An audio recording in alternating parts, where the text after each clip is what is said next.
बायदि गाबजों रंजानाय फोरबो एबा हलि फोरबोआ जानो बारा सम गैला। नाथाय बे बाराव हलियाव रंजानाया बयनिबो थाखाय आद्रा जाना थासिगोन। मानोना बे बारनि हलियाव गोबां अखा हागोनखौ फोरमायदों बोथोर बिगियाना। बे साननैसोआव गोबां अखा हानायजों लोगोसे बारहुंखा आरो सारअन्थाइबो फैगोनखौ फोरमायदों बोथोर बिगियाना।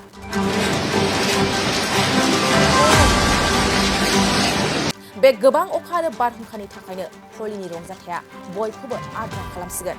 नाथाय बे अखा आरो बारहुंखाया बबे बबे जिल्लाफ्राव जागोन फै जों बड'लेण्ड बुब्लिनि गेजेरजों मिथिना लानि। नंगौ, हलिनि रंजाथाइ फोरबोनि समाव रायजोआव गोबां अखा आरो बारहुंखाया फैनो हागौ। हलिनि रंजानायखौ अखा हानाया बयखौबो आद्रा खालामलांनो हागौ। रोजा अखाजों सारअन्थाइ गावनायाबो फैफानो हागौ होनना फोरमायदों बोथोर बिगियाना। बोथोर बिगियाननि बादिब्ला 25 अक्ट'सिम रायजोआव गोबां अखा हागोन।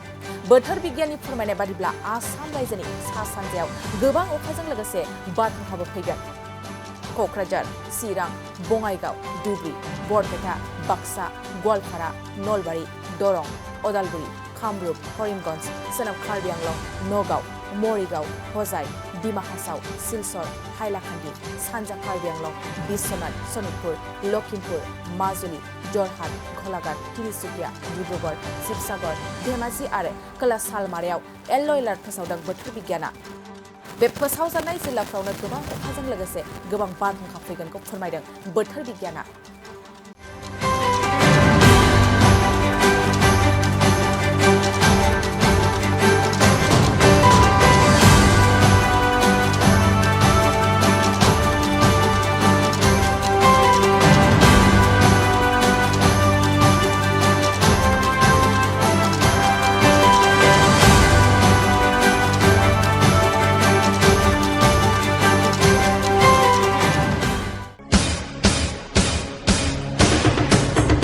नोंथांमोना गावबा गावनि गथ'खौ सासे राफोद गेलेगिरि खालामनो गोसो दं नामा?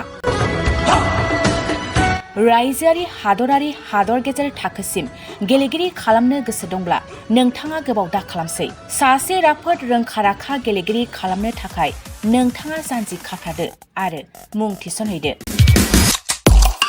चिरां जिल्लानि सिङाव थानाय सोलिफु फोरोंसालि बल्लामगुरि काराटे एकाडेमि फोनांजाब राहा 8720903713 बड' हाउस काराटे एकाडेमि दलाइगाव फोनांजाब राहा 6900451157 बेंटल काराटे एकाडेमि फोनांजाब राहा 9678041226 बिरनगाव काराटे एकाडेमि फोनांजाब राहा 6901341656 आरो दालिगाव काराटे एकाडेमि फोनांजाब राहा 8720903713 बैफोर मख'नाय सोलोंसालिनिफ्राय सिगांनिफ्रायनो रायजोआरि, हादरारि, हादर गेजेरारि थाखोनिफ्राय बान्था मोननो हानाय सोलोंसाफोर मोननो हाबोनाय सोलोंसालि। बे मख'नाय फोरोंसालियाव रोंगौथि गोनां फोरोंगिरिया फोरोंथाय होनानै नोंथांनि गथ'खौ सासे राफोद गेलेगिरि सोरजिनायाव मदद आरो जाफुंसार खालामगोन।